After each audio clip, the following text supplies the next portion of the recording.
健康就係美咯。如果你唔健康，你唔會靚嘅。好多人話俾你聽咧，呢個係死症嚟嘅，但係原來唔係咯。我感恩咧，就係我可以揾到 ANC 機能再生。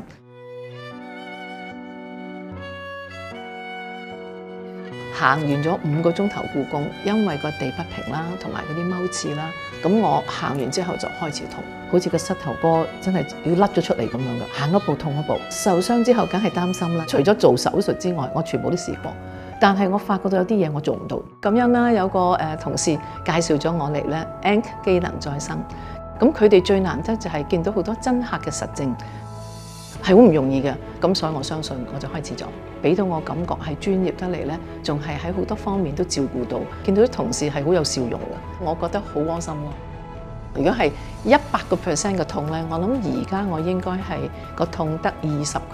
最開心有一次我住喺 house 嘅，即係啲屋咧係要上樓梯嘅，我話咦點解我行到嘅咁？即係由你要一步上一步，一步一步咁樣行，即係 baby step，到你突然間可以行到10幾級樓梯。我直情係好開心、好感恩咯，因為我係一個受惠者，所以我就會將一啲好嘅嘢同你分享。我最近介紹咗個朋友，都係做 ANC 機能再生嘅，ANC 機能再生幫到我，ANC 機能再生幫到我。